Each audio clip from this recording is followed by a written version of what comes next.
જો એનું દુઃખ દૂર ન કરીએ તો આપણે નમક હરામ કહેવાય. અને એ સમયે કીધું કે દેવી તમે ચિંતા ન કરો, હવે તો અમે એને મળીને જશું. કીધું નહીં, એ તમારું અપમાન કરશે. સંતો કહે છે અમને ખાલી લાડવાન દૂધ પાક પચાવતા જ નથી આવડતું, અમને અભિમાન પચાવતા પણ, અમને અપમાન પચાવતા પણ આવડે છે, માટે તમે ચિંતા ન કરો. માન અપમાનનો પ્રપંચ ન હોય એને જ સંત કહેવાય. જેનો સંગ કરવાથી વાસનાનો આવે અંત, એનું જ નામ છે સંત. જેના હૃદયમાં ધર્મ અને ધ્યાન, વંદન એને કરું. જેને નથી જરા માન અપમાન, વંદન એને કરું. જેના જીવનમાં માન અપમાનનો પ્રપંચ છૂટી જાય, એ જ સાધુ છે, એ જ સાચો સંત છે. આખા ગામનું ખાધું એને ન કહેવાય સાધુ. આ તો જપ તપ હોમ હવન યજ્ઞ કરી અને સંસારનું જગતનું કલ્યાણી છે, એ જ સાચા સંત છે. સંતોએ વિચાર કર્યો આપણે આનું અનાજ ખાધું, હવે આપણે આનું જીવન સુધારવું એ આપણી ફરજ છે. અજામિલના પત્ની કહે છે તમે જલ્દી જતા રહ્યો. સંતોએ કીધું નહીં, અજામિલને મળીને જાશું. આમ જ્યાં ચર્ચાઓ ચાલતી હતી, અજામિલ આવે છે, ડેલીમાં પગ મૂક્યો, સાધુને ભગવા વેશધારીઓને જોયા, કીધું એ ભગતડાવ, આ કોને પૂછીને તમે ડેલીમાં પગ મૂક્યો? પેલા સંતો કહે છે અજામિલ ભગત તમે સાંભળો. કીધું ભગત હું કાંઈ ભગત નથી, હું તો તમારો મોટો દુશ્મન છું. કીધું પણ અમે તારે ત્યાં ભોજન લીધું છે, તું એક કામ કર, અમને દક્ષિણા આપી દે એટલે અમે જતા રહીએ. અજામિલ કે આ તમારી પાસે આ માળા અને આ તમારું આ કમંડલ ને આ જે હું લઈ નથી લેતો ને, એ જ તમે મારી દક્ષિણા સમજો ને, અહીંથી તમે નીકળી જાઓ. એટલે સંતોએ કીધું કે પણ અમારે દક્ષિણામાં રૂપિયા પૈસા નથી જોતા. કીધું બોલો તમારે શું જોઈએ? કીધું તારી પાસેથી એક વચન જોઈએ છે, એ વચન તો અમને આપી દે એટલે અમે અહીંયાથી જતા રહીએ. આ દેશનો સાધુ, આ દેશનો બ્રાહ્મણ કોઈ દિવસ યાચક ન હોય, યાદ રાખજો. યાચિકા નૈવ યાચંતી બોધયંતી ગૃહે ગૃહે. તમારે ત્યાં આવવા વાળો, માગવા વાળો કોઈ વ્યક્તિ છે, એ યાચક નથી પણ એ બોધ આપે છે કે ભાગ્ય બડા તો રામ ભજ, વખત બડા કછું દેત. જો ભગવાને તને કંઈક વખત આપ્યો હોય ને તો 5 આંગળીએ કંઈક પુણ્ય કરી લે. એ બોધ આપવા માટે થઈને આવે છે. અજામિલ પાસેથી સંતોએ વચન માંગ્યું છે. અજામિલ કહે છે બોલો તમને શું વચન આપું? સંતોએ કીધું કે અમને ખબર છે અત્યારે તારા પત્ની સગર્ભા છે, એને સારા દિવસો છે, અમને વચન આપ કે તું તારા દીકરાનું નામ નારાયણ રાખીશ. હા હા જાઓ, હું તમને વચન આપું છું. કીધું શું? તો કે હા એ તમે કીધું એ હું રાખીશ. કીધું એમ નહીં, તું બોલ શું રાખીશ? બોલ કે મારા દીકરાનું નામ નારાયણ રાખીશ, એમ બોલ. કીધું મેં તમને કહી દીધું ને, આ વચન આપી દીધું, હું રાખી દઈશ. તો ઘણા મરી જાય પણ ભગવાનનું નામ ન બોલે. ઓલું પેલો માણસ મરણ પથારી હતો એટલે એના દીકરાએ વિચાર કર્યો કે બાપાએ આખી જિંદગી ધંધો જ કર્યો, કોઈ દી ધંધો જિંદગી ભર યાદ કર્યો, ધરણીધરને કોઈ દી યાદ નથી કર્યા. આ અંત સમય બાપાનો છે, એક વખત જો રામનું નામ બોલી જાય ને તો એને મુક્તિ મળી જાય. ત્રણેય દીકરાઓ યુક્તિ કરી, કીધું કેમ પણ એની પાસે રામનું નામ બોલાવું? તો કે કામ કરો, બાજુમાં ઓલા બેન છે ને એના ઘરવાળાનું નામ રામભાઈ છે, એ ભાઈને આપણે અહીં લઈ આવીએ, બાપાને પૂછશું કે બોલો આ કોણ છે, એટલે આપુડા કહે કે રામભાઈ આવ્યા, ઈ બાને ભગવાનનું નામ લેવાઈ જાય. આવ્યા પેલા માણસને લઈને કીધું કે બોલો આ કોણ છે? બાપાને કીધું તો કે આમાં મને કાંઈ નથી, નેવા માંડીને કીધું ઓય આ તો ઓલો ભગલીનો વર છે. ભગલીના વર સુધી લાંબુ કર્યું પણ રામનું નામ ન બોલ્યા. છોકરા મુંજાણા કે શું કરવું, આની પાસે ઓલો રામસાગર આવે ને એ લઈ આવ્યા વગાડવાનું જૂનો. એ કે રામસાગર છે ને, પૂછ્યું કે આ કયું વાજિંત્ર છે? આપુડા કહે કે રામસાગર. લઈને આવ્યાનું કીધું બોલો બાપા આ કયું વાદ્ય છે? તો કે તંબુરો. છોકરા મુંજાણા હવે શું કરવું? કીધું એક કામ કરો, આ બાપાને આપણે રામ મંદિરે લઈ જઈએ અને ત્યાં જઈને કેવું કે આ કોની મૂર્તિ છે? આપુડા કહે કે રામ મંદિર છે ને ભગવાન રામની મૂર્તિ છે, એટલે રામ નામ બોલાઈ જાય. રામ મંદિરે લઈ ગયા, જેવા પગથિયા ચડ્યા, પૂજારી બાપાએ કીધું કે લ્યો બાપા ચરણામૃત. બાપા કે એ મારાથી ન ચવાયો, એટલે આ ચાવવાનું ન હોય, આ પીવાનું હોય. પણ કોઈક દી મંદિરે ગયો હોય તો ખબર પડે ને. છોકરાઓ મંદિરમાં લઈ જઈને કીધું કે બોલો બાપા કોની મૂર્તિ છે? બાપા કે મને ખબર છે કોની, તો કે નામ તો લ્યો કે કોની મૂર્તિ છે? કે તો કે સીતાનો વર ને જનકનો જમાઈ. જનકના જમાઈ સુધી લાંબુ કર્યું પણ ભગવાન રામનું નામ ન લીધું.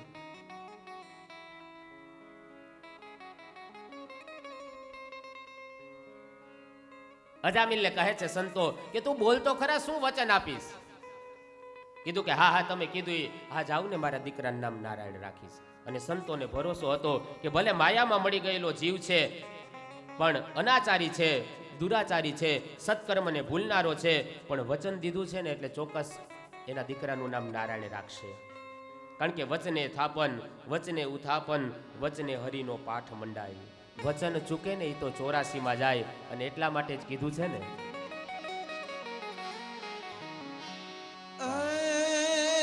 વચન રે વિવેકી રે, જે નર ને નારી પાનબા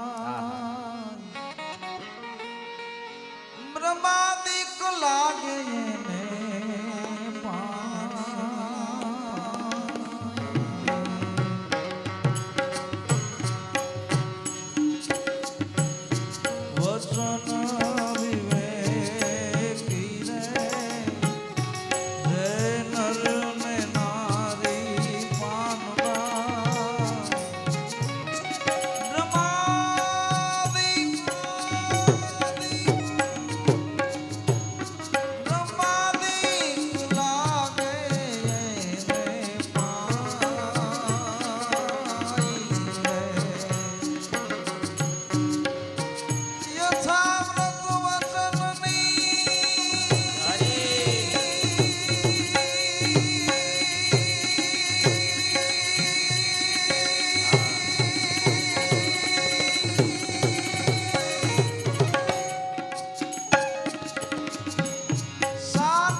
વચન વિવેકી જે નર ને નારી બ્રહ્માદિક લાગે ને પાય.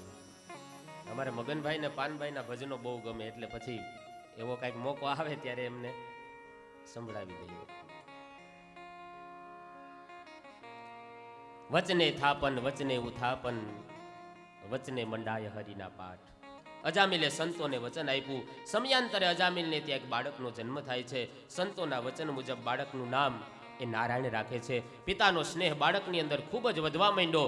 અને આપણે ત્યાં એક એવી પરંપરા પણ રહી કે પતિ પત્ની એ ક્યારે એકબીજાને નામથી નહીં પોતાના સંતાનના નામથી કહે. આખો દિવસ અજામિલ કહે કે નારાયણની માં આ લાવ, નારાયણની માં પાણી લાવ, નારાયણની માં ભોજન લાવ. આખો દિવસ નારાયણ નારાયણ ઘરની અંદર થવા માંડ્યું. અને એ સમયે અનાયાસે અજામિલના મુખમાંથી, ભલે ભગવાનનો અને ભક્તોનો દુશ્મન હતો, પણ અનાયાસે એના મુખમાંથી નારાયણનું નામ નીકળે છે. ભગવાનના નામનો સંગ થવાથી અજામિલ મુક્ત થવાનો છે. કારણ કે ભલે ભાવ અભાવ અનખ આલસહુ, તમે કોલસા ઉપર જાણતા પગ મૂકો કે અજાણતા મૂકો, એનો સ્વભાવ છે દજાડવાનો. એમ રામનું નામ તમે જાણતા લ્યો કે અજાણતા લ્યો, એનો સ્વભાવ છે તારવાનો. અજામિલના ઘરમાં આખો દિવસ નારાયણ નારાયણ નારાયણ થવા માંડ્યું. વાલીઓ લૂંટારો બીજાને લૂંટીને પેટ પોતાનું ભરતો. પણ નારદજી જેવા ગુરુ મળ્યા એ તો રોજ રામાયણ લખતો. આમાં કોણ કહે છે રંગ નથી ચડતો? જેસલ જાડેજો જુલમી થઈને પેટ પોતાનું ભરતો, પણ મળી ગયો એને તોરલનો સંગ, પછી કચ્છની ધરતીમાં પીર થઈને ફરતો. કોણ કહે છે કે રંગ નથી ચડતો? વાલીઓ લૂંટારો આખી જિંદગી બધાને લૂંટફાટ કરે. એક દિવસ સંત નારદ એને મળે છે અને નારદજી ગુરુના રૂપમાં મળ્યા. નારદજીને જેવો જ લૂંટવા માટે ગયો એટલે કીધું કે તું આ બધાને લૂંટીને તું ભેગું કરે છે, કોના માટે કરે? કીધું મારા પરિવારનું ગુજરાન ચલાવવા. જા તારા પરિવારને પૂછતો ખરા, આમાં બધા ભાગીદાર બનશે? પૂછી આવ જા પેલા. વાલિયા લૂંટારાને એમ થયું કે એમ કરીને નારદજી ભાગવા માગે છે. એટલે એક વૃક્ષની આરે નારદજીને બાંધી દીધા. પરિવારને જઈને પૂછ્યું, હું જે પાપ કરીને આ કમાઉં છું, તમે એના ભાગીદાર બનશો? કીધું ઘરનું લાલન પાલન કરવું, ઘરની આ પોષણ કરવું એ તમારી જવાબદારી છે. પાપ કરીને લઈ આવો તોય ભલે અને પુણ્ય કરીને લઈ આવો તોય ભલે, એ તો તમારી ફરજ છે. કર્મણ્યે વાધિકારસ્તુ, જે કર્મ કરે એને જ ફળ ભોગવવું પડે. અમે કોઈ ભાગીદાર ન બનીએ. અને એ જ સમય દોડતો વાલ્યો લૂંટારો નારદજીને છોડે છે, પગમાં પડી ગયો. કીધું બાપજી મને ક્ષમા કરો, મને કાંઈક મંત્ર આપો. કીધું એક કામ કર, તું રામ બોલ, પાપનું પ્રાયશ્ચિત થઈ જશે. રામ આવડે બોલતા? પણ આખી જિંદગી પાપ કર્યા હતા. તો કે બાપજી એ તો બોલતા ક્યાંથી આવડે? કીધું મરા બોલતા આવડે? કીધું હા બધાને માર્યા જ છે. કીધું એ બોલ ને, ક્યારેક તાર લાગી જશે. મરા મરા મરા મરા મરા મરા મરા મરા કરતા છેલ્લે રામ નામનો તાર લાગી ગયો. એ વાલ્યો લૂંટારો વાલ્મીકી ઋષિ બની ગયો. અને એક સમયે એ જ્યારે રામાયણ લખી ત્યારે ભગવાન શ્રી રામ સાક્ષાત એ વાલિયા લૂંટારો જ્યારે વાલ્મીકી ઋષિ થઈ ગયો ને, ભગવાન રામ એના ઝૂંપડીએ જાય છે એ ઋષિની, અને ત્યાં ભગવાન શ્રી રામ એને દંડવટ પ્રણામ કરે છે. આ રામ નામની તાકાત છે. આ ભગવાન રામનું નામ છે. પાપ જાણતા થાય કે અજાણતા એનું ફળ મળે, એમ ભગવાનનું નામ જાણતા લઈએ કે અજાણતા લઈએ એનું ફળ ચોક્કસ મળે. આ બાજુ ભગવાનના નામનો સંગ કરે છે. આખો દિવસ અજામિલના ઘરમાં નારાયણ નારાયણ નારાયણ થવા માંડ્યું. જાસુ નામ મરત મુખ આવા, અધમવું મુકુટ હોય શ્રુતિ ગાવા. અધમના મુખમાં પણ જો અંત સમયે ભગવાન રામનું નામ આવી જાય તો એ જીવ જન્મ મરણના ચક્કરમાંથી મુક્ત થઈ જાય. નારાયણ નારાયણ થવા માંડ્યું. અજામિલનો અંતિમ સમય નજીક આવ્યો.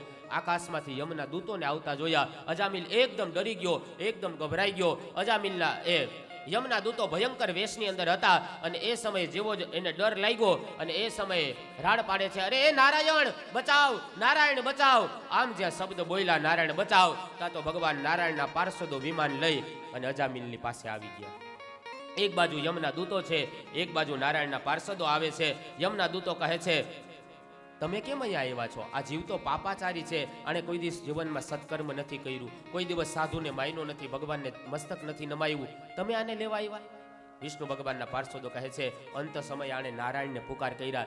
તો કે એ નારાયણ એના દીકરાનું નામ છે. વિષ્ણુ ભગવાનના પાર્ષદો કહે, આખરમાં નામ તો નારાયણનું છે ને, પેલા એનો દીકરો કે પેલા આ નારાયણ? કીધું હા પેલા તો એ નારાયણ. તો કે એને નારાયણનું નામ લીધું છે, અમારે હવે એને વૈકુંઠ ધામમાં લઈ જવાનો છે. એ યમના દૂતોના એ પાશમાંથી એને છોડાવે છે અને એને ભગવાનના એ જ સમયે ભગવાનના પાર્ષદો એમને એમના ધામની અંદર લઈ જાય છે. ભગવાનના વૈકુંઠ ધામની અંદર યમના દૂતો યમ મહારાજની પાસે જઈને કહે છે, અમે એક પાપી જીવને લેવા ગયા હતા અને એ સમયે ત્યાંથી એને વિષ્ણુ ભગવાનના પાર્ષદો અમારી પાસેથી એને છોડાવીને લઈ ગયા. શું પાપી જીવ હોય એને કઈ વૈકુંઠમાં જવાનો અધિકાર છે? કીધું પણ ઘટના શું બની? તો કે ભગવાનના પાર્ષદોએ કીધું કે અંત સમયે એને નારાયણનું નામ. તો કે ધીમે બોલો, ધીમે. નારાયણનું નામ જો તમે જોરથી બોલશો તો આ યમપુરીમાં જે લોકો યમયાતના ભોગવે છે ને, એના કાનમાં જો નારાયણ નામ પડશે ને તો એના પુણ્યના પ્રતાપે એને છૂટા કરવા પડશે.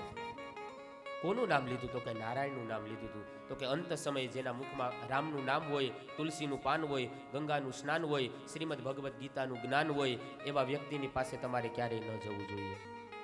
એ તો વૈકુંઠમાં જવાનો અધિકાર છે કે જેના જીવનમાં ગંગાનું સ્નાન હોય, રામનું નામ હોય, તુલસીનું પાન હોય, ત્યાં તમે ક્યારેય ન જઈ શકો.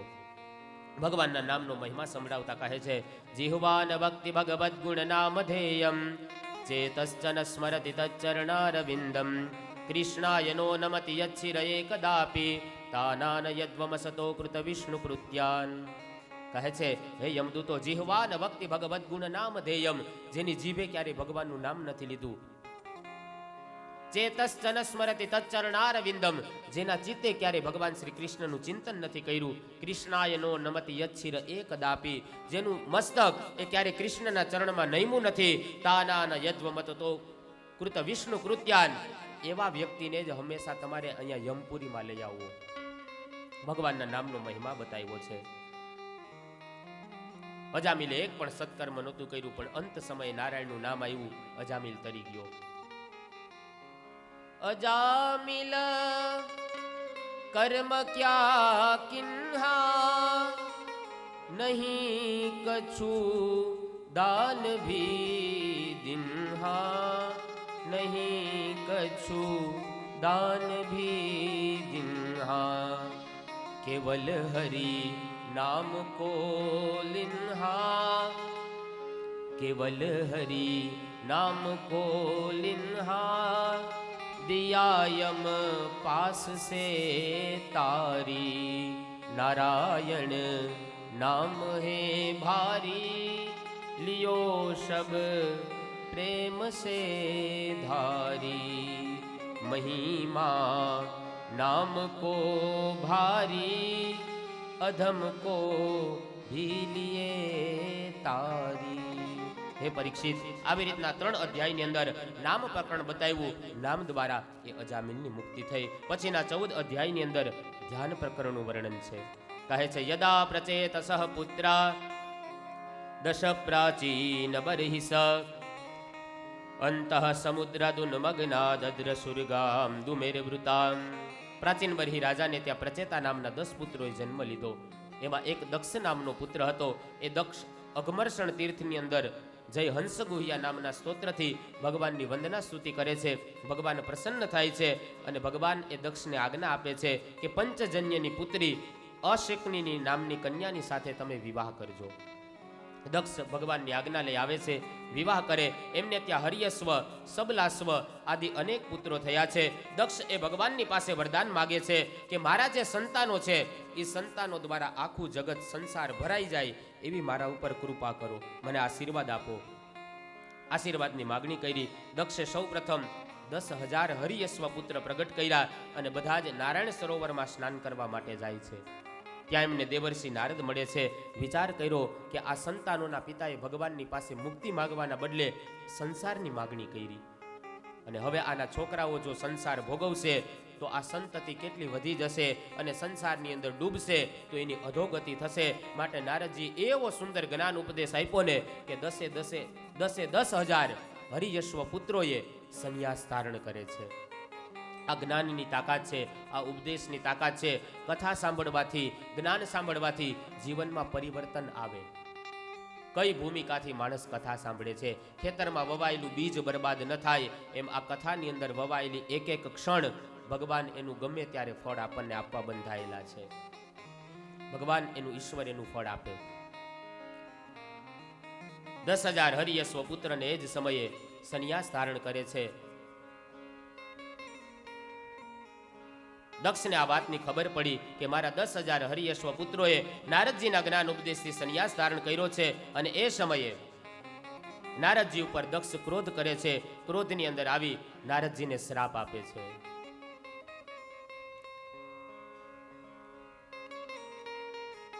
નારદજી ને દક્ષ શ્રાપ આપતા કહે છે, જાઓ તમે એક જગ્યાએ ક્યારે સ્થિર નહીં રહી શકો.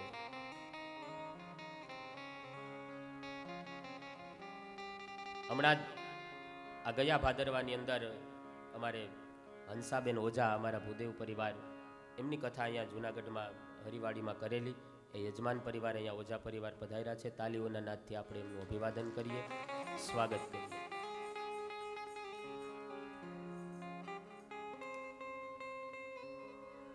ક્રોધમાં આવી અને નારદજીને શ્રાપ આપે છે, જા તું એક જગ્યાએ ક્યારેય સ્થિર નહીં રહી શકે, અનેક જગ્યાએ તારે ભટકવું પડશે. તસ્માન લોકે સુતે મૂઢમ ન ભવેત ભ્રમતઃ પદમ. નારદજી કીધું કે તમારો શ્રાપ હું શિરોમાન્ય કરું છું. અમે તો હાલતા ચાલતા લોકોને જ્ઞાન ઉપદેશ કરશું. અમારો તો બસ એક જ નિયમ છે કે લોકોને ભગવાનના માર્ગે વાળવા. અને કથા છે, સત્સંગ છે, શ્રવણ છે, એ માણસને ભગવાનના માર્ગ સુધી લઈ જાય. શ્રવણ છે ને એ 9 પ્રકારની ભક્તિમાંથી પહેલી ભક્તિ છે. શ્રવણમ કીર્તનમ વિષ્ણુ સ્મરણમ પાદ સેવનમ અર્ચનમ વંદનમ દાસ્યમ સખ્યમ આત્મનિવેદનમ. શ્રવણ એ પહેલી ભક્તિ. શ્રવણથી જ જીવનમાં પરિવર્તન આવે. આવી રીતના એક જગ્યાએ આમ કથા ચાલતી હતી, એટલે કોઈ યુવાન, કોમ્પ્યુટર યુગ છે, ભણેલો ગણેલો યુવાન, એટલે કીધું કે શાસ્ત્રીજી તમે વાત કરો છો કથાથી આમ થાય તેમ થાય પરિવર્તન આવે, મને એવું લાગતું નથી કે આનાથી કાંઈ ફેર પડે. આમાં તો કૃષ્ણ જન્મન, રામ જન્મન, વામન ચરિત્ર, નૃસિંહ પ્રાગટ્યન, આવી બધી કથાઓ આવે, આ કથાથી શું ફેર પડે? એટલે કીધું કે તને રુચિ ન હોય તો તું એક કામ કર, આ બાજુમાં ગૌશાળા છે, ત્યાં છાણનો ઢગલો છે, એની ઉપર એક વાંસનો સૂંડલો છે, સૂંડલો લઈ જા, બાજુમાં એક નદી વહે છે, ત્યાંથી જલ ભરીને અહીંયા લઈ આવું. એટલે યુવાને કીધું કે શું? તો કે પેલો સૂંડલો છે ને વાંસનો, એમાં તું જલ ભરીને લઈ આવ. એટલે યુવાને કીધું કે શાસ્ત્રીજી ખાલી કથા જ વાંચતા જ આવડે કે કાંઈ જ્ઞાન છે બીજું? આ વાંસનો સૂંડલો છે, આમાં કોઈ દિવસ પાણી ન ભરાય. કીધું પણ જાતો ખરા, ન ભરાય તો સૂંડલો લઈને આવતો રહેજે. પેલો યુવાન નદીના કાંઠે ગયો, 2-4 વખત સૂંડલાને જબોયરો, એક ટીપું પાણીનું ન ટકે. આવીને ઘા કરીને કીધું કે આમાં થોડી પાણી ભરાય. કીધું પાણી ન ભરાનું કાંઈ ફાયદો થયો? કીધું હા ફાયદો એ થયો કે 8-10 વખત જબોયરો ને વાસ આવતી હતી ને દુર્ગંધ આવતી હતી, દુર્ગંધ દૂર થઈ ગઈ. એમાં જે છાણ લાગેલું હતું એની દુર્ગંધ, એ બધું દૂર થઈ ગયું. શાસ્ત્રીજી કીધું કે માવા બીડીને તમાકુથી આ ટોપલા દુર્ગંધ મારી ગયા ને, એને આમાં કથામાં જબોડીએ ને તો એ દુર્ગંધ દૂર થઈ જાય, એટલા માટે આ કથા છે. જે વ્યસનોની દુર્ગંધ આવી ગઈ, ખરાબ વિચારોની, ખરાબ સંગની જે દુર્ગંધ આવી ગઈ, એને દૂર કરવા માટે જ ભાગવત કથા છે. ગંગા में डुबकी लगाकर तीर्थ किए 1000, इनसे क्या होगा अगर बदले नहीं विचार. जो विचार अशुद्ध हसे, વિચાર, વર્તન અને વાણી એ જ માણસને આગળ લઈ જાય છે. માણસનો વિચાર કેવો છે, વાણી કેવી છે અને એનું વર્તન કેવું છે. નારદજી કીધું કે તમારો શ્રાપ અમે શિરોમાન્ય કરીએ, અમે તો હાલતા ચાલતા બધાને જ્ઞાન આપશું. નારદજીએ શ્રાપને સ્વીકારી લીધો. પ્રતિ જગ્રાહ તદબાડમ નારદ સાધુ સંમત. કારણ કે નારદ એ તો સંત છે. દક્ષને આશીર્વાદ આપ્યા, જાર તારે ત્યાં 60 પુત્રીઓ પ્રગટ થશે. સમયાંતરે દક્ષને ત્યાં 60 દીકરીઓનો જન્મ થયો. 27 ચંદ્રમાને પરણાવે. જે 27 નક્ષત્ર છે એ ચંદ્રમાની પત્ની છે. 13 કશ્યપને પરણાવી, એક પિતૃઓને આપે, એક શિવજી સાથે પરણાવ્યા, એકને અગ્નિ સાથે પરણાવ્યા, 2 કન્યા એમને ભૂતની સાથે પરણાવે, 2 અંગીરાની સાથે પરણાવ્યા, 2 કૃષાધ્વ સાથે પરણાવ્યા, બાકીની 4 તાર્ક્ષ્ય નામ ધારણ કરનારા કશ્યપની સાથે પરણાવે છે. કશ્યપને જે 13 કન્યા આપે છે એમાંથી એકનું નામ દિતિ છે, એકનું નામ અદિતિ છે. અદિતિથી દેવતાઓનો જન્મ થાય, દિતિથી દૈત્યોનું પ્રાગટ્ય થયું છે. દેવતાઓના રાજા ઇન્દ્ર છે અને દેવતાઓના ગુરુ બૃહસ્પતિ છે. એક વખત દેવરાજ ઇન્દ્ર સભા ભરી સિંહાસન ઉપર બેઠા છે. ઇન્દ્ર સભાની અંદર ગુરુ બૃહસ્પતિ પધાર્યા. પોતાના અને દેવોના ગુરુ બૃહસ્પતિને સભામાં આવેલા જોઈ સંપત્તિના અને સત્તાના અભિમાનના કારણે ઇન્દ્રએ સદગુરુ બૃહસ્પતિનું સન્માન ન જાળવ્યું. કારણ કે ઇન્દ્ર સત્તા ઉપર બેઠો હતો. અગાઉ પણ કીધું હતું કે સત્તા મળે, સંપત્તિ મળે, કંઈક વિદવત્તા, કંઈક સમાજમાં પ્રતિષ્ઠા મળે એટલે માણસની પાછળ અભિમાન તો દોડતું દોડતું આવે. પણ કોઈ સાધુની, કોઈ ગુરુજનોની, કોઈ વડીલોના આશીર્વાદ હોય તો એ જીવનમાં શરણાગતિ કોઈની હોય તો અભિમાન નડતરરૂપ ન થાય. અભિમાન આવ્યું છે અને એ સમય ઇન્દ્રએ ગુરુને આસન ન આપ્યું, ઊભા પણ ન થયા, પ્રણામ પણ ન કર્યા. કારણ કે ઇન્દ્ર છે વિવેક ચૂકી ગયો. બ્રેક વગરની ગાડી અને સંસ્કાર અને વિવેક વગરનું જીવન આ બંને એક સમાન છે. બ્રેક વગરની ગાડી ક્યારે ભટકાય એની ખબર ન પડે, એમ સંસ્કાર અને વિવેક વગરનું જીવન ક્યારે પતનના માર્ગે જતું રહીએ એની ખબર ન પડે. ગુરુને માનની ઈચ્છા નથી, પણ ઇન્દ્ર સભામાં આવું અપમાન થયું, એ સહન ન થયું. આવ નહીં, આદર નહીં, નહીં નયન માને. જ્યાં માન ન જળવાય, જ્યાં સન્માન ન જળવાય, ગુરુએ વિચાર કર્યો ત્યાં રહીને શું કરવું. બૃહસ્પતિ દેવતાઓનો ત્યાગ કરી ત્યાંથી જતા રહ્યા. ઇન્દ્રને શ્રાપ લાગ્યો કે તું ધનના અભિમાનના કારણે તે મારું સન્માન ન જાળવ્યું, તને આ સત્તાનું અભિમાન છે ને, જા તું એ સત્તા ઉપરથી પતન પામીશ. બૃહસ્પતિ જતા રહ્યા. ઇન્દ્રને પોતાની ભૂલ સમજાઈ ગઈ. દૈત્યોને આ વાતની ખબર પડી કે દેવતાઓને એના ગુરુનો શ્રાપ લાગ્યો છે. શુક્રાચાર્યને બધી વાત જણાવે. કહે છે તમે હવે દેવોની સાથે યુદ્ધ કરો, કારણ કે દેવતાઓએ ગુરુ ગુમાવ્યા છે. ઇન્દ્રને ગુરુનો શ્રાપ લાગ્યો છે. હવે દેવતાઓ તમારી સાથે યુદ્ધમાં હારી જશે, તમને સ્વર્ગનું રાજ્ય મળી જશે. માટે હવે તમે દેવતાઓની સાથે યુદ્ધ કરો. દેવતાઓ એટલે સદગુણ. સદગુણ સંખ્યામાં ગમે એટલા વધારે હશે, પણ જો એ સદગુણની સાથે શરણાગતિ ગુરુની નહીં હોય તો એ બધા જ સદગુણ ભેગા મળી અને એક દુર્ગુણને જન્મ આપશે, જેનું નામ છે અભિમાન. અને અભિમાન એ પતનનું કારણ છે. દાન કરવું એ સદગુણ છે, ક્ષમા એ સદગુણ છે, સરળતા એ સદગુણ છે, પણ આ બધા સદગુણની સાથે સદગુરુની શરણાગતિ પણ બહુ જરૂરી છે. નહીતર એ બધા જ સદગુણ જન્મ આપશે અભિમાનને. ઘણા કહેતા હોય મારા જેવો કોઈ દાની નહીં, મારા જેવો કોઈ વિદ્વાન નહીં, મારા જેવો કોઈ ક્ષમાવાન નહીં. આ અભિમાન છે. સદગુરુની સાથે સાથે સદગુણની સાથે સાથે સદગુરુની શરણાગતિની જરૂર છે. અહીંયા દેવતાઓએ સદગુરુની શરણાગતિ ગુમાવી છે. પરિણામે દૈત્યો એમની સાથે યુદ્ધ કરે છે અને એ સમય યુદ્ધની અંદર બધા જ દેવતાઓ હારી ગયા. દૈત્યોની પાસે સ્વર્ગનું રાજ્ય પ્રાપ્ત થયું. દેવતાઓ બધા ભેગા મળી બ્રહ્માજીની પાસે ગયા. બ્રહ્માને દેવતાઓ ભેગા મળી આદિનારાયણની પાસે ગયા છે. આદિનારાયણને નમસ્કાર કરીને કહે છે પ્રભુ, અમારું રાજ્ય રાક્ષસોએ બળજબરીથી પડાવી લીધું છે, હવે અમારે શું કરવું જોઈએ?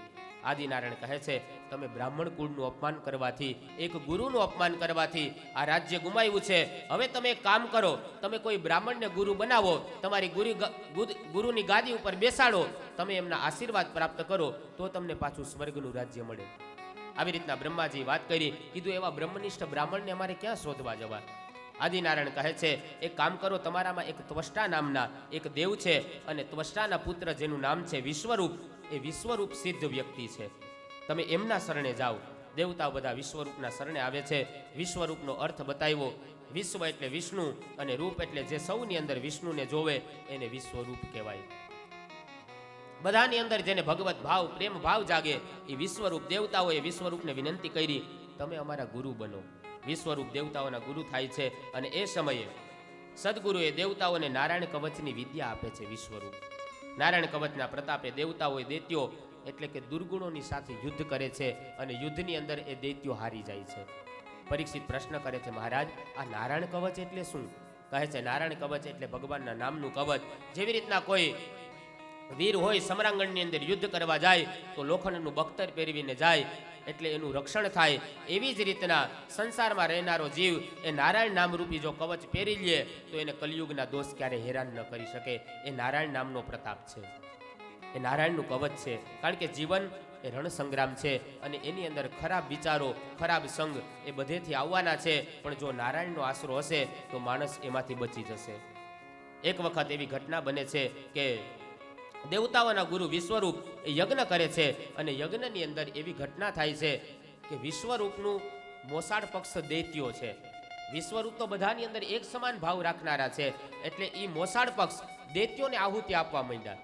દૈત્યોને જેવી જ આહુતિ આપી એટલે દેવતાઓએ કીધું ગુરુ અમારા છે અને આ દૈત્યોને બળવાન બનાવવા માટે એને આહુતિ આપો છો? અને એ સમયે ઇન્દ્રથી આ સહન ન થયું, હાથમાં તલવાર લીધી અને એ જ સમયે ગુરુ એ વિશ્વરૂપનું મસ્તક કાપી નાખ્યું.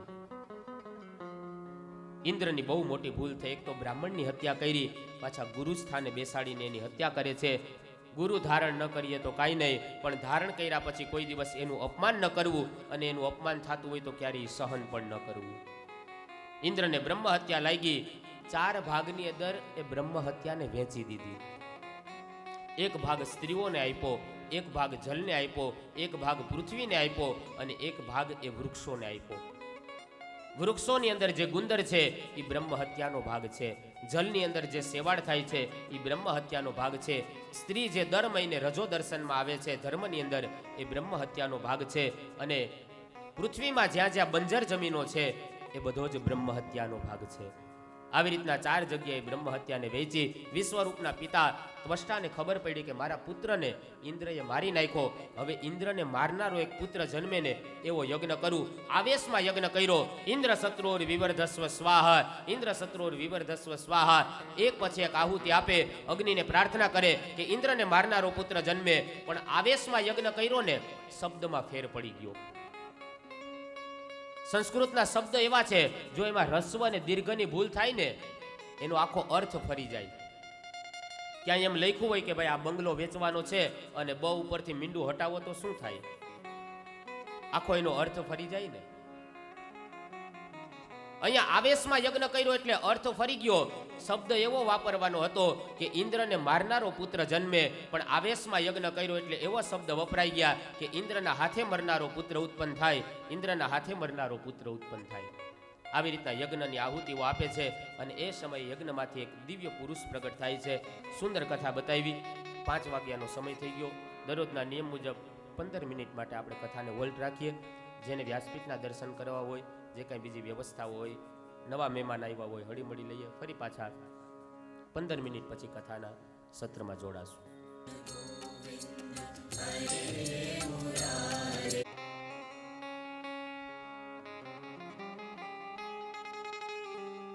શ્રી ભાગવત ભગવાન કી જય.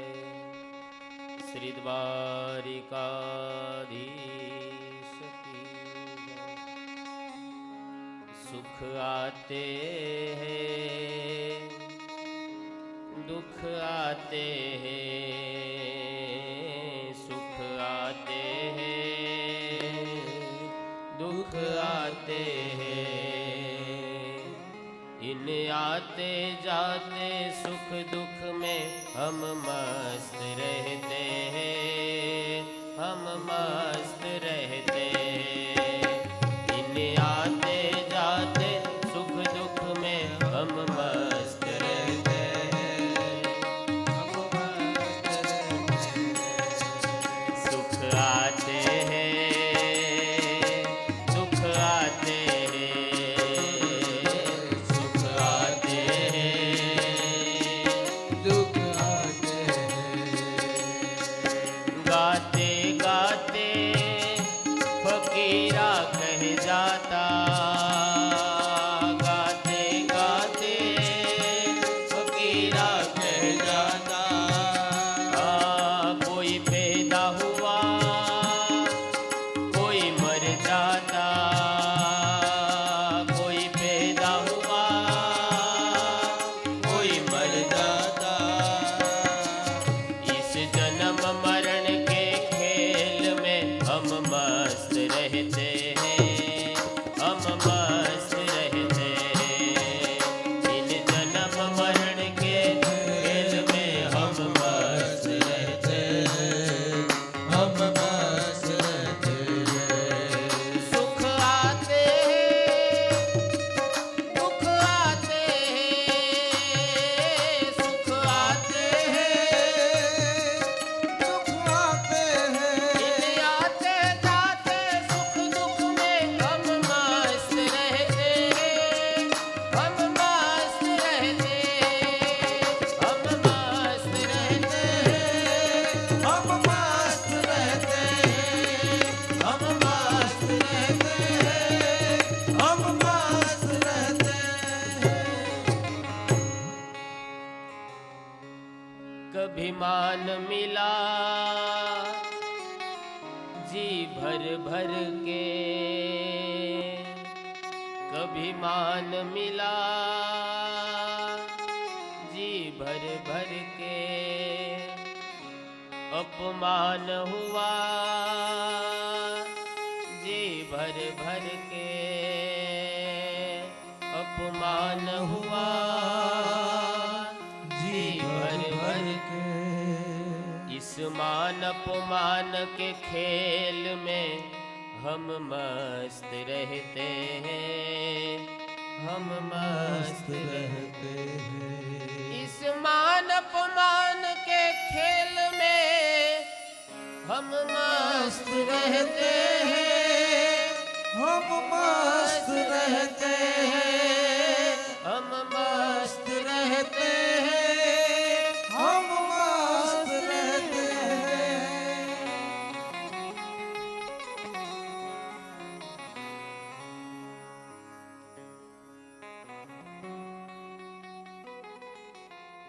રેડી? હે માવડિયું, ઓહો હો હો હો, કરીએ ને હવે ચાલુ કથા. તો હારું, મારે પેલા પૂછવું પડે, માવડિયું પૂછવું પડે. અમારે પુરુષોમાં એ કઈ ઉપાધિ ન હોય, એ શાંતિથી આવીને એનું પતાવીને બેસી જાય.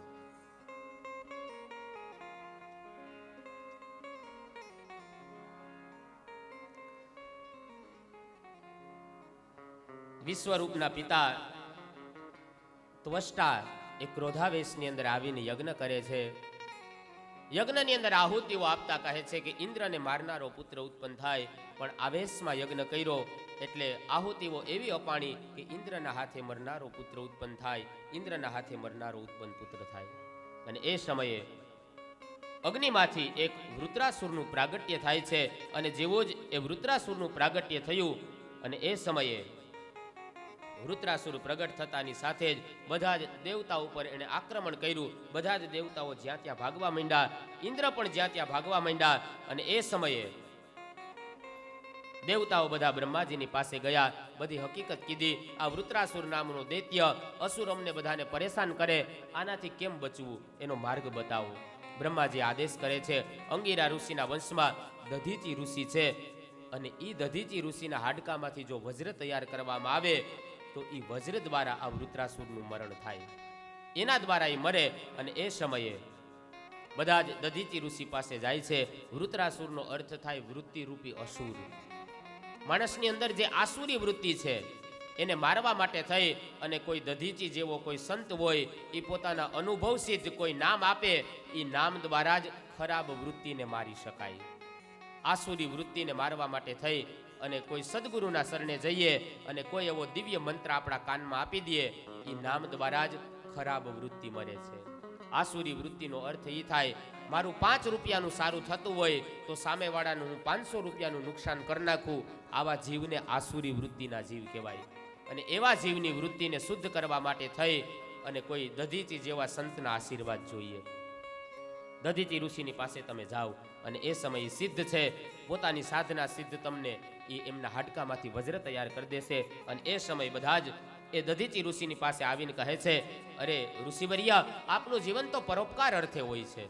અંગીરા ઋષિના વંશની અંદર પ્રગટેલા દધીચી ઋષિ કહે છે, અરે દેવરાજ ઇન્દ્ર, વાત શું છે એ તો કરો. કીધું, વાત એવી છે કે વૃત્રાસુર નામનો અસુર અમને પીડા આપે છે.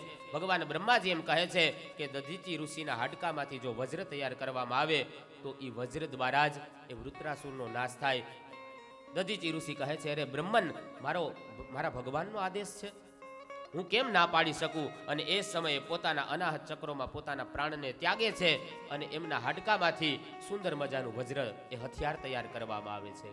આનો સીધો અર્થ એ થયો કે આ દેશનો સાધુ, આ દેશનો બ્રાહ્મણ ખાલી માગી માગીને ભેગું જ ન કરે, જ્યારે જ્યારે સમાજને જરૂર પડે ને પોતાના હાડકાના બલિદાન દીધા હોય એવા પણ દાખલા આ પુરાણ ઇતિહાસની અંદર છે.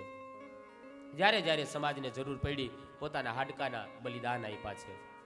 ઇન્દ્રના વજ્રથી એ જ સમયે હાથમાં વજ્ર છે, દધીચી ઋષિના હસ્તીમાંથી બનાવેલું વજ્ર હાથમાં લઈ ઇન્દ્ર હાથી ઉપર આરૂઢ બની યુદ્ધ કરવા માટે આવે છે. વૃત્રાસુરની સામે લલકાર કર્યો, એ વૃત્રાસુર, આવ હવે મારી સાથે યુદ્ધ કર. એક પછી એક સામસામા પ્રહારો કરે છે. સમય એવી ઘટના બને, વૃત્રાસુરના હાથમાંથી દધીચી ઋષિનું એ હાડકામાંથી બનાવેલું વજ્ર ઇન્દ્રના હાથમાંથી નીચે પડી ગયું. અને એ સમયે હાથમાં જેવું જ વજ્ર લેવા જાય, આ બાજુ વૃત્રાસુર ઇન્દ્રની ઉપર પ્રહાર કરવા જાય. એક પ્રહાર કરે એટલે ઇન્દ્ર ત્યાં ને ત્યાં મૃત્યુ પામે. પણ વૃત્રાસુરને યુદ્ધના નિયમોની ખબર હતી કે નિશસ્ત્ર ઉપર ક્યારેય ઘા ન કરાય. અને એ સમયે પાછું પોતાનું શસ્ત્ર ખેંચી લીધું. ઇન્દ્રને કીધું, ઉઠાવ તારું શસ્ત્ર અને હાલ મારી સાથે યુદ્ધ કર. હું એક વીરની જેમ મરવા માંગુ છું. મને ખબર છે આ યુદ્ધનું પરિણામ તારી જીત થવાની છે, હું હારવાનો છું, પણ એક સુરવીરતાથી મારી સામે લડતો ખરા. સુરા સેવે રણ, ભગતા સેવે ભગવાન, એક વૈકુંઠ જાત હે, એક નવખંડ રાખત નામ. સુરા હોય એ તો રણ સંગ્રામની અંદર યુદ્ધની ઝાકાઝીકી બોલતી હોય ને ત્યારે પોતાના દેહનું બલિદાન આપે ને ત્યારે એનો આત્મા રાજી થાય, જે સુરવીર હોય. સુરા સેવે રણ, ભગતા સેવે ભગવાન, ભગત હોય ભગવાનના નામની માળા કરી અને પોતાનો પ્રાણ ત્યાગે. પણ એક વૈકુંઠ જાત હે, એક નવખંડ રાખત નામ. એ ભગતસિંહને કોણ ભૂલી શકે? એ ચંદ્રશેખર આઝાદને કોણ ભૂલી શકે? જેણે ભૌમ માટે પોતાના જીવનની કુરબાની આપી. અને એ સમયે વૃત્રાસુર યુદ્ધ કરવા માટે આવે, ઇન્દ્ર એક જ વજ્રનો પ્રહાર વૃત્રાસુરની ઉપર કરે છે, ત્યાં ને ત્યાં વૃત્રાસુરનું મૃત્યુ થયું. વૃત્રાસુરનું તેજ જ્યારે ભગવાનમાં ભળવા જાય ત્યારે વૃત્રાસુર બે હાથ જોડી અને નારાયણ કવચની જે નારાયણ કવચ દેખાણું એની ત્યાં સ્તુતિ કરે છે. 4 શ્લોકની અંદર અદ્ભુત ધર્મ, અર્થ, કામ અને મોક્ષનું નિરૂપણ કરી એ સ્તુતિ બતાવી. કહે છે વૃત્રાસુરનું તેજ એ ભગવાનની અંદર ભળી જાય છે. પરીક્ષિત પ્રશ્ન કરે છે, મહારાજ, આ વૃત્રાસુર તો અસુર હતો અને અસુર હોવા છતાં એનું તેજ ભગવાનમાં સમાઈ ગયું. કીધું, અસુર ભલે હતો પણ પૂર્વ જન્મનું એની પાસે પુણ્ય હતું અને એ પુણ્યના બળના કારણે એ ભગવાનની અંદર સમાઈ ગયો. અને બીજી વાત, વૃત્રાસુરના કર્મ નથી જોવાના, ભગવાનની કરુણા જોવાની છે. આખરમાં એણે ભગવાનને યાદ કરી સ્તુતિ કરી, એટલા માટે એનું તેજ ભગવાનમાં સમાઈ ગયું. ત્યાર પછી 50 મરુદગણોની કથા બતાવી. આવી રીતના 6ઠા સ્કંદની અંદર 2 અધ્યાયમાં અર્ચન પ્રકરણ અને સુખદેવજી મહારાજ 1 અધ્યાયની અંદર અર્ચન પ્રકરણ બતાવે છે. વૃત્રાસુરના વધ પછી સ્વર્ગ ફરીથી દેવતાઓના હાથમાં આવે છે. દૈત્યો બધા જ્યાં ત્યાં ભટકવા લાગ્યા. દૈત્યોની માતા દિતિને ચિંતા થઈ. દિતિએ પોતાના પતિ કશ્યપને પ્રસન્ન કરીને કીધું, પ્રસન્ન કરે છે સેવાથી. કહે છે, મારે એક યોગ્ય પુત્રની પ્રાપ્તિ જોઈએ જે ઇન્દ્રને હરાવે એવો. એના માટે થઈને મારે શું કરવું ને એ સમયે ત્યાં ઉત્તમ પયોવ્રત બતાવે છે. કહે છે, આ વ્રત તમે કરશો અને આ વ્રતના પ્રતાપે વ્રત કરતી સમયે ધ્યાન એટલું રાખજો, કોઈ જીવની હિંસા કે નિંદા ન થાય. જો વ્રતની અંદર ભંગ થશે તો ઇન્દ્રને મારનારા નહીં પણ ઇન્દ્રના મિત્ર એ તમારા ઉદરથી જન્મ થશે. વ્રત કરે છે, વ્રતની અંદર એક પણ ભૂલ ન થઈ. ઇન્દ્ર ભૂલ શોધવા આવે, વિચાર કર્યો કે જો દિતિ અંદર ભૂલ નહીં થાય તો મારું ઇન્દ્રાસન છીનવાઈ જશે. એક સમય એવી ઘટના બને કે દિતિ માતા એ ભોજન કરી અને ઉતાવળા એ મોઢું સાફ કર્યા વગર, ધોયા વગર, કોગળા કર્યા વગર પથારી વસ સૂઈ ગયા. અને એ સમયે દિતિથી વ્રતમાં ભૂલ થઈ. વ્રત હોય ત્યારે હેઠા મોઢે સુવાય નહીં ક્યારેય. દિતિથી ભૂલ થઈને એ સમયે પેસતા શ્વાસ દ્વારા ઇન્દ્ર દિતિના ઉદરમાં જાય. ગર્ભ હતા એના ટુકડા કર્યા, 7 ટુકડા કર્યા. ગર્ભ મળતો નથી. શું કામ? કે અમુક મહિના સુધી વ્રત કર્યું ને, વ્રતનો પ્રભાવ ગર્ભની ઉપર છે. વળી 7ના 7 ટુકડા કર્યા, 49 ટુકડા કર્યા, છતાંય ગર્ભ મળ્યો નહીં. અને પરિણામે દિતિના ઉદરથી 49 એ ગણોનો જન્મ થયો જે ઇન્દ્રના મિત્ર કહેવાના. અને 50માં ઇન્દ્ર, આ 50 મરુદગણ કહેવાના. આવી રીતના 6ઠા સ્કંદની અંદર અર્ચન પ્રકરણ બતાવ્યું. આટલી કથા કહી સુખદેવજી મહારાજ 6ઠમ સ્કંદને વિરામ આપે. એ ક્રમનો નિર્વાહ કરી 8મ સ્કંદની અંદર મંગલ પ્રવેશ કરીએ. ઇતિ શ્રીમદ ભાગવતે મહાપુરાણે વૈયાસિક્યામ અષ્ટાદશસાહસ્રયામ પારમહંસ્યામ સંહિતાયામ 6ઠમ સ્કંદ શ્રી રાધા કૃષ્ણ ચરણ કમલાર્પણમસ્તુ. શ્રી ભાગવત ભગવાન કી જય. 6ઠા સ્કંદ રૂપી પુષ્પ ઠાકોરજીને સમર્પિત કરી 7મ સ્કંદની અંદર મંગલ પ્રવેશ કરાવતા કહે છે, આ 7મો સ્કંદ એ ભગવાનના જમણા હાથની હથેળી છે. આગળની કથાની અંદર આપણે જોયું કે વરાહ નારાયણ એ હિરણ્યાક્ષનો જ્યારે વધ કરે છે ત્યારે હિરણ્યાક્ષનો મોટો ભાઈ છે હિરણ્યકશિપુ. એ હિરણ્યકશિપુએ વિચાર કર્યો કે મારે મારા ભાઈના મૃત્યુનું વેર હવે વાળવું છે. એ નારાયણ મારા ભાઈને મારી જાય, અમે પણ બળ્યા છીએ, અમે પણ ભગવાનના તપ કર્યા છે, વરદાન મેળવ્યા છે, અમે તો ભગવાનના દ્વારપાળો હતા, ભલે અમને શ્રાપ મળ્યો પણ અમારી અંદર પણ ભગવાનની શક્તિ છે. એટલે એ માટે થઈ અને એણે વિચાર કર્યો કે નારાયણની સાથે વેર વાળું. અને આશીર્વાદ પણ આપેલા હતા કે જો વેરભાવથી ભગવાનની ભક્તિ કરશો ને તો 3 જન્મે મુક્તિ થશે. વેર વાળવા માટે થઈ અને હિરણ્યકશિપુ તૈયાર થયા છે. આ બાજુ હિરણ્યાક્ષની માતા દિતિને બધા સંબંધીઓ શોકાતુરમાં પડ્યા છે. બધા રડતા હતા. હિરણ્યાક્ષના મૃત્યુના સમાચાર સાંભળી બધા રડતા હતા. ત્યારે હિરણ્યકશિપુ એને આશ્વાસન આપે છે, તમે શું કામ રડો છો? તમે કોના માટે રડો છો? શરીર માટે રડો કે આત્મા માટે રડો? જો શરીર માટે રડતા હોય તો શરીર તો તમારી સામે છે, તો જે સામે હોય એના માટે રડવાથી શું ફાયદો? અને જો આત્મા માટે રડતા હોય તો ગીતાજીની અંદર એમ કીધું, નૈનમ છિંદંતી શસ્ત્રાણી નૈનમ દહતી પાવક ન ચૈનમ કયદયંત્યાપો ન શોષયતી મારુતઃ.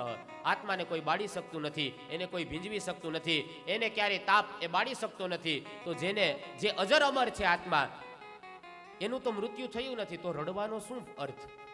જો આત્મા માટે રડતા હોય તો એ તો અમર છે, અને શરીર માટે રડતા હોય તો એ તો તમારી સામે છે. આવી રીતના બધાને આશ્વાસન આપીને બધાના શોકને દૂર કરે છે. અહીંયા હિરણ્યકશિપુ થોડો જ્ઞાની દેખાય છે પણ રાક્ષસ છે. આ જ્ઞાન એણે બીજાને ઉપદેશ આપવા માટે રાખ્યું, એ જ્ઞાન એણે પોતાના જીવનમાં ન ઉતાર્યું. જ્ઞાન તો આપે છે, પછી પાછો પોતે જ પોતાના ભાઈના મૃત્યુનું વેર વાળવા માટે તૈયાર થશે. આનો સીધો અર્થ એ થયો કે ગમે એટલી સારી સારી વાતો કરીએ, પણ જો જીવનના આચરણમાં એ વાતો ન હોય તો એ બધું ગપગોળા છે. વાતું વચન વિવેકની મુક્તિ કરે ઘણા, પણ જો આચરણમાં એ કોઈ નહીં તો વાણી થઈ ફના.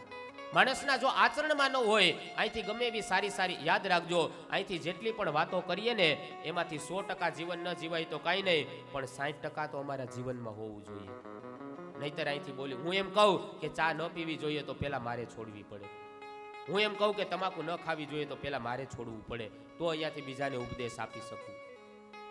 જો આચરણમાં ન હોય, આચરણયુક્ત જીવન ન હોય તો ગમે એટલી વાતો કરીએ એ સુગંધ વગરના ફૂલ બરાબર છે. માટે આચરણયુક્ત વાણી હોવી જોઈએ. અને એટલા માટે જ નંદલાલા ગોપાલા બંસીવાલા રે, નંદલાલા ગોપાલા બંસીવાલા રે, નંદલાલા ગોપાલા બંસીવાલા રે, નંદલાલા ગોપાલા બંસીવાલા રે. હું તો નિશ દિન જપું તોરી માલા રે, હું તો નિશ દિન જપું તોરી માલા રે. હું તો નિશ દિન જપું તોરી માલા રે, હું તો નિશ દિન જપું તોરી માલા રે.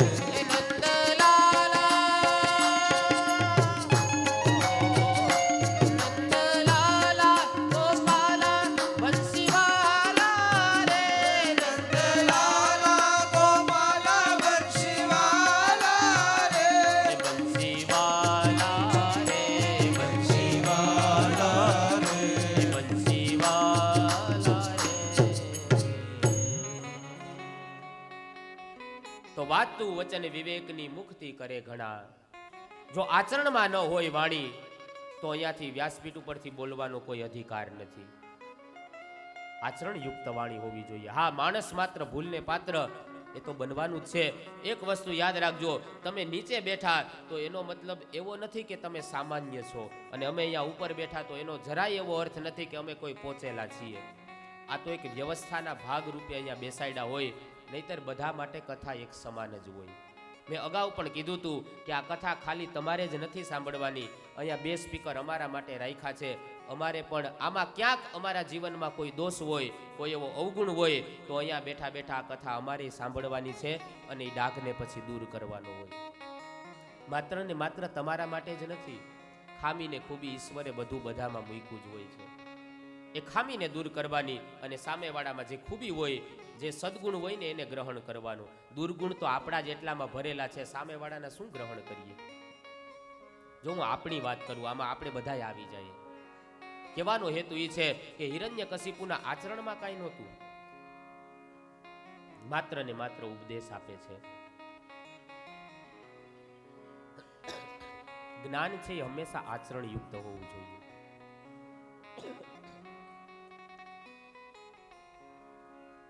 આ બાજુ હિરણ્યકશિપુ બધાને સમજાવે છે, તમે શોક ન કરો, હું એની સાથે વેર વારીશ, નારાયણની સાથે, અને મારા ભાઈના મૃત્યુનું વેર વાળીશ ને પછી જ મને શાંતિ થશે. બધાના શોકને દૂર કરવાનો પ્રયત્ન કરે છે. આચરણની અંદર કાંઈ નથી. અનીતિથી ભરેલા જીવન જેના એ પાછા નીતિ ઉપર બોલે. પારકી સ્ત્રી જોઈને જેના નયન આમ તેમ ડોલે એ પાછા બ્રહ્મચર્ય ઉપર બોલે. મણભરની સારી સારી વાતો કરવા કરતા કણભરનું આચરણ એ મહત્વનું છે. હિરણ્યકશિપુના આચરણમાં કાંઈ નહીં, ખાલી બધાને ઉપદેશ આપે છે. બને છે એવી ઘટના, પોતે જ પોતાના ભાઈના મૃત્યુનું વેર વાળવા માટે થઈને તૈયાર થયો. અમરત્વનું વરદાન મેળવવા માટે જાય. હિરણ્યકશિપુએ વિચાર કર્યો કે તપ કરું, બ્રહ્માજીને પ્રસન્ન કરું અને અમરત્વનું વરદાન મેળવી લઉં.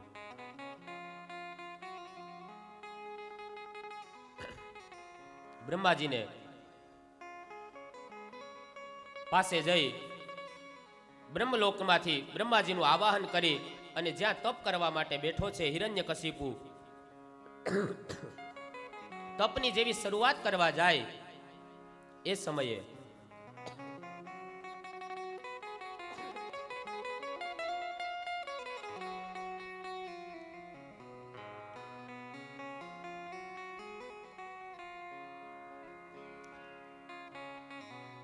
તપ કરવાની શરૂઆત કરે. ભાગવતમાં તો એવી કથા નથી, પણ અન્ય પુરાણ અંતર્ગત એવી કથા મળે છે કે જ્યારે તપ કરવાની શરૂઆત કરીને એક પોપટ આવે છે, અને જેવો જ મંદરાચલ પર્વત ઉપર હિરણ્યકશિપુ તપ કરે ત્યાં એક પોપટ આવીને બોલે છે, નારાયણ નારાયણ નારાયણ.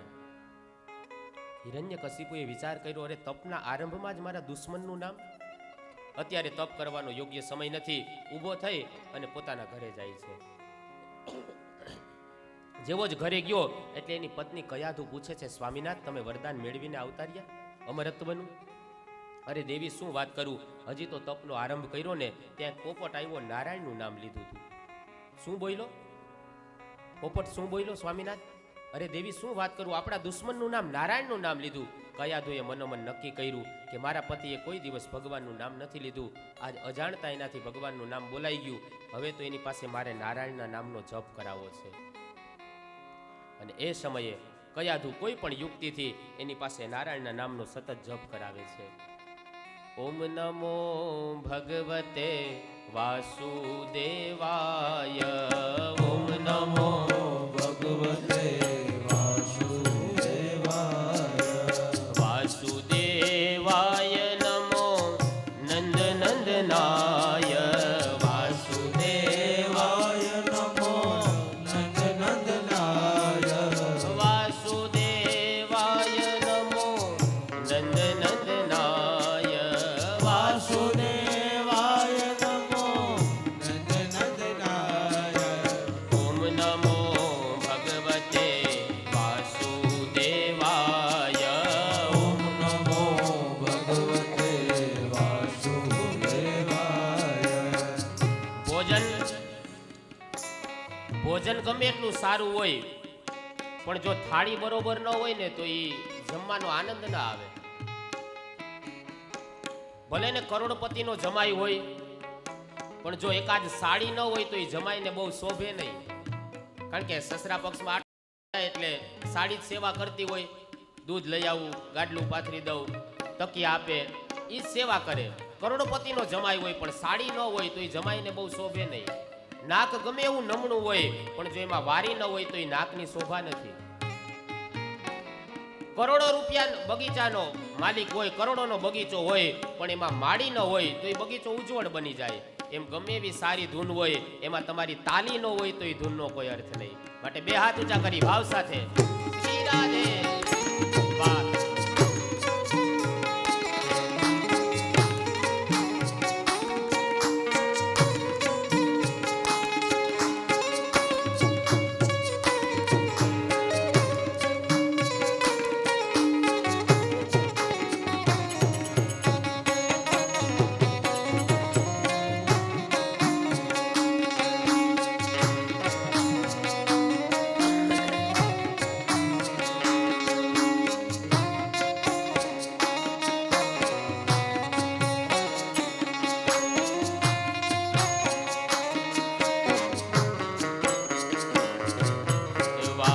વાસુદેવાય નમો નંદનંદનાય, વાસુદેવાય નમો નંદ નંદનાય. કયાધુ પૂછે છે, સ્વામીનાથ એ પોપટ શું બોલતો હતો? અરે દેવી આપણા દુશ્મનનું નામ લેતો હતો, નારાયણ. વળી કયાધુએ વિચાર કર્યો કે લાવને હજી ભગવાનના નામનો આની પાસે જપ કરાવું. એક પછી એક સામગ્રી પીરસતી જાય. વળી રોટલી આપીને વળી પૂછે કે શું બોલતો હતો સ્વામીનાથ પોપટ? અરે તમને કીધું તો ખરા દેવી નારાયણનું નામ લેતો હતો. કયાધુને 108 વખત જપ કરાવો તો અલગ અલગ વસ્તુ આપીને નારાયણના નામનો જપ કરાવે છે. આનું નામ છે ધર્મપત્ની. આપણે ત્યાં પ્રકાર છે પત્નીઓના, ધર્મપત્ની, ગરમ પત્ની.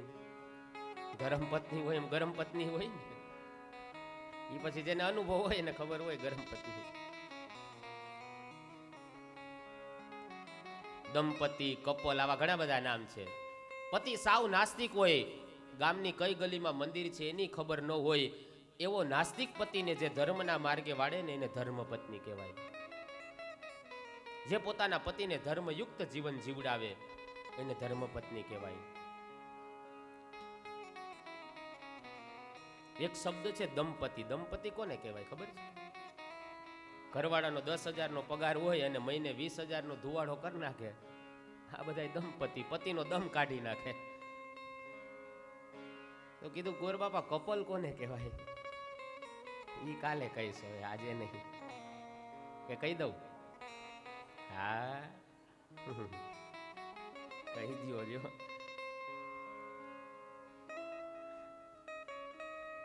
કાલ ઉપર રાખો ને.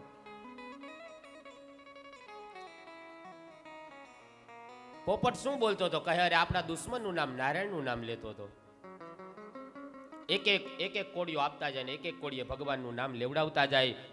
અને વિચાર તો કરો, એ નારાયણના નામનો પ્રતાપ કે ભોજનના એક એક કોળીએ નારાયણનું નામ લીધું, એ અનાજ પેટમાં ગયું, એ અનાજનું ઓજસ બન્યું અને એ ઓજસ એનું રુધિર બન્યું, એનું ઓજસ બન્યું અને એ ઓજસ કયાધુના ગર્ભની અંદર સ્થાપિત થયું. અને નારાયણના નામનો પ્રતાપ કે હિરણ્યકશિપુ જેવા દુષ્ટના વંશની અંદર પણ ભક્ત પ્રહલાદનો જન્મ થશે.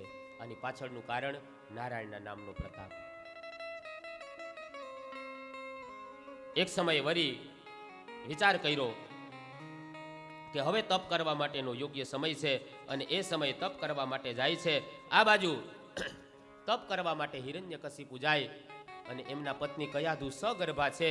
ઇન્દ્રએ વિચાર કર્યો કે આ રાક્ષસના કુળની અંદર રાક્ષસનો જન્મ થશે, લાવ આ કયાધુને લઈ જાઓ, જે ગર્ભનો જન્મ થશે એને મારી નાખીશ. કયાધુનું હરણ કરીને ઇન્દ્ર જ્યારે લઈ જતો હતો ને એ સમયે સામે નારદજી મળે છે. કહે છે સુરપતિ, આ કોઈની સ્ત્રીનું હરણ કરીને જાય તને શોભે નહીં. ઇન્દ્ર સમજાવે છે દેવર્ષિ, આના ગર્ભની અંદર રાક્ષસનું બાળક છે, એનો જન્મ થશે, રાક્ષસનું સંતાન રાક્ષસ જ હોય, હું એને મારી નાખીશ, પછી આને છોડી દઈશ. નારદજી કહે છે આના ઉદરમાંથી જે જન્મ છે એ ભગવાનનો પરમ ભક્ત હશે, માટે તમે આને મુક્ત કરી દો. દેવર્ષિના કહેવાથી ઇન્દ્ર કયાધુને છોડે છે. એ જ સમયે દેવર્ષિ નારદ એ કયાધુને લઈ અને પોતાના આશ્રમની અંદર લઈ જાય છે. નિત્ય સત્સંગ થાય છે, સાધુ સંતોની નિત્ય સેવા થાય, દરરોજ સંધ્યાનો સમય થાય એટલે ભગવાનનું ભજન થાય, કીર્તન થાય અને નિત્ય એ કયાધુ સત્સંગ કરે છે.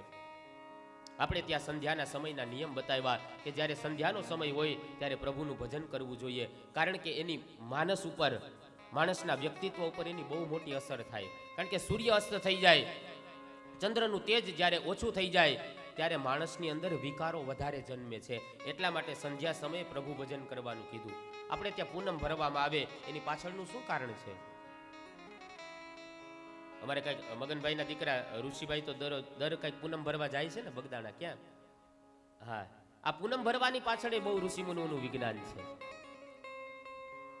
બધાની પાછળ કાંઈક ને કાંઈક ઋષિમુનિઓના સાંકેતિક એની અંદર અધ્યાત્મ દર્શન કરાયું છે. લુહાર હોય ને પોતાની કોડ જોજો પૂનમના એ બંધ રાખશે. શું કામ? કે ત્યારે મન છે ને એનું તેજ, એ મન નબળું પડી જાય અને ક્યાંક એની અંદર શરીરની અંદર જે બ્લડનું સર્ક્યુલેશન હોય ને એમાં ફેરફાર થાય.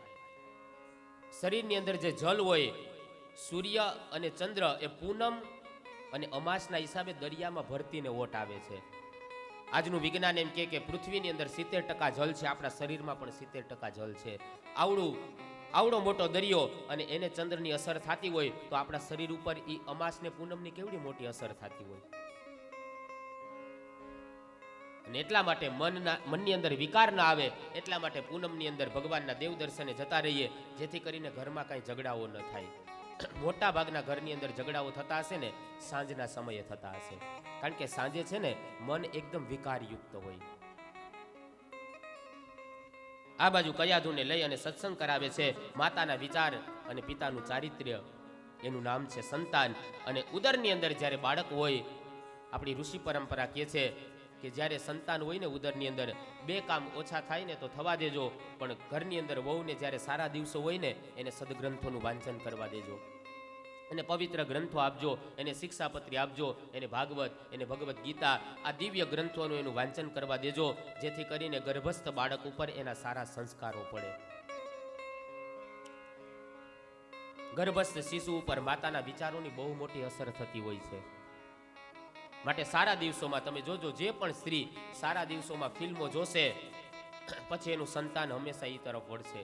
પછી પોતાના મોબાઈલમાં પાકીટોમાં ભગવાનના કે વીર શહીદોના એના ફોટા નહીં રાખે. શું કામ? કે ગર્ભ સમયે એની માતાની ઉપર એ ફિલ્મના સંસ્કારો પડ્યા છે. પછી અહીંયા સ્ટાર બનાવે, અહીંયા લીટા કરે ને અહીંયા લીટા કરે ને. શું કામ? કે ગર્ભ સમય એણે ફિલ્મો જોયા છે. મનને ચલાયમાન કરે ને એવા ચિત્ર કોઈ દિવસ સગર્ભાવસ્થાની અંદર ક્યારેય ન જોવા જોઈએ. બાળક ઉપર એની બહુ અસર થતી હોય છે. પછી બાળકનો જન્મ થાય અને બધા જબલું દેવા જાય એટલે કોઈ કે દાદા ઉપર ગયો, કોઈ કે દાદી ઉપર, કોઈ કે પપ્પા ઉપર ગયો. પણ એ 25 વર્ષનો થાય પછી ખબર પડે કે આ તો સલુ ફલુ ઉપર ગયો. My favourite hero is Salu. અરે ફેવરિટ હીરો સલુ નહીં, આપણો ફેવરિટ હીરો ભગતસિંહ હોય, આપણો ફેવરિટ હીરો દ્વારિકાનો નાથ હોય. આ આપણા ફેવરિટ હીરો નથી. સલુ ફલુ નહીં, સ્વાઇન ફ્લુ થઈ જાય. આ સનાતન સંસ્કૃતિ આપણી નથી. આપણે ત્યાં તો કીધું છે ને, પેટમાં પોઢીને સાંભળેલી બાળે રામ લક્ષ્મણની વાત. આહા, એના આપણે વારસદારો છીએ, એના આપણે સંતાનો. અને એટલા માટે કહે છે કવિ,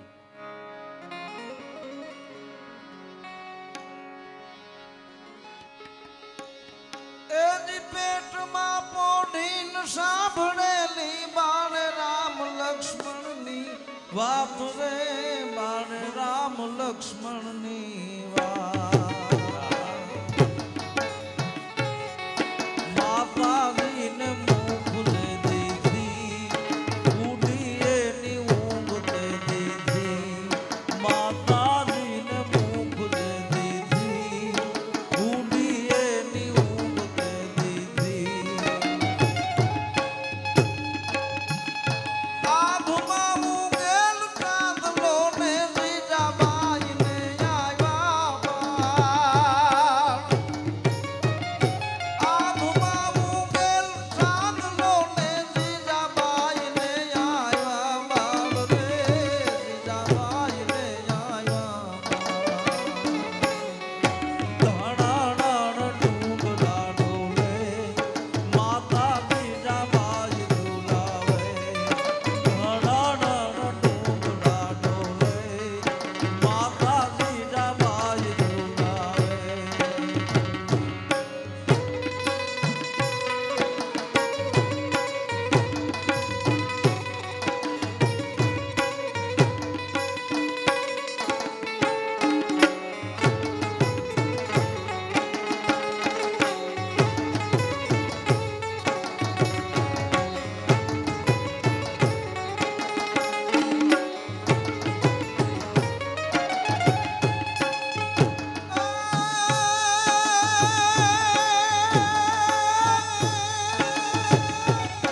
ઘૂઘરા ધાવડી, ઘૂઘરા ધાવડી, પોપટ લાકડી ફેરવી લેજે યાર.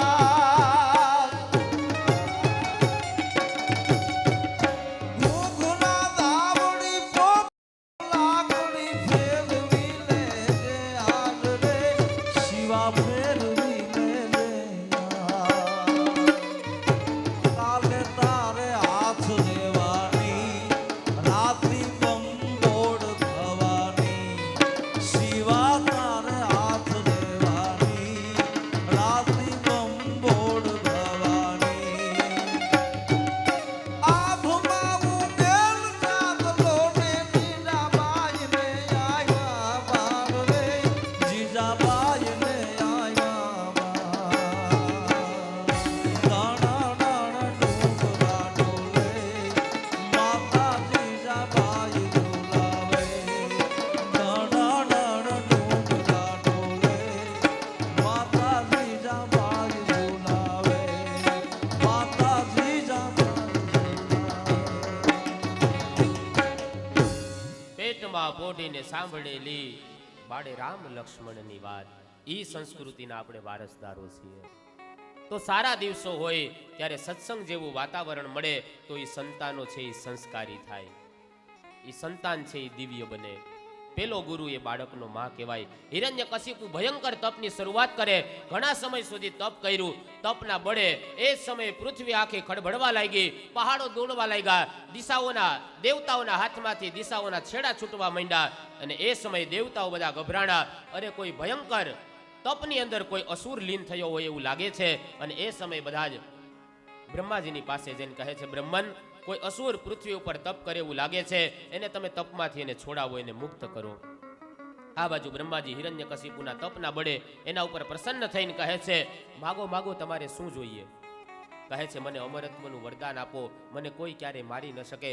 બ્રહ્મા કહે જાતસ્ય હિ ધ્રુવોર મૃત્યુ ધ્રુવમ જન્મ મૃતસ્ય ચ તસ્માદ પરિહાર્યર્થે નત્વમ શોચિતું મરહસી. ગીતાના ન્યાય પ્રમાણે ભગવાન દ્વારકાધીશનું વચન છે કે જન્મે એનું મૃત્યુ નિશ્ચિત છે. પંડિતે ચૈવ મૂર્ખે ચ બલવત્યપી દુર્જને ઈશ્વરે ચ દરિદ્રે ચ મૃત્યુ સર્વત્ર તુલ્યયા. પંડિત હોય કે મૂર્ખ હોય, રાજા હોય કે રંક હોય, સજ્જન હોય કે દુર્જન હોય, મૃત્યુ તો બધા માટે સમાન છે. તમે કંઈક બીજું વરદાન માગી લ્યો. કીધું હું મરું તો ખરા, પણ દિવસે ન મરું, રાતે ન મરું. ભગવાન કહે તથાસ્તુ. ઘરમાં ન મરું, ઘરની બહાર ન મરું. ભગવાન કહે તથાસ્તુ. દાનવથી ન મરું, માનવથી ન મરું. તથાસ્તુ. અસ્ત્રથી ન મરું, શસ્ત્રથી ન મરું. તથાસ્તુ. સૂકાથી ન મરું, લીલાથી ન મરું. તથાસ્તુ. આકાશમાં ન મરું, પાતાળમાં ન મરું. તથાસ્તુ. અનેક પ્રકારના વચનો લીધા છે. ભગવાન બ્રહ્માજી તથાસ્તુ કહે. હિરણ્યકશિપુને વરદાન મળ્યું. રાજી થતો થતો પોતાના ઘરે આવે. આ બાજુ કયાધુને એ જ સમયે ખબર પડી કે મારા સ્વામી આવ્યા છે. સમયાંતરે કયાધુએ એક બાળકને જન્મ આપ્યો. નામ છે એનું પ્રહલાદ. ધીમે ધીમે પ્રહલાદજી મહારાજ મોટા થવા લાગ્યા. ઘરની અંદર આનંદ છે. 5 વર્ષના થઈ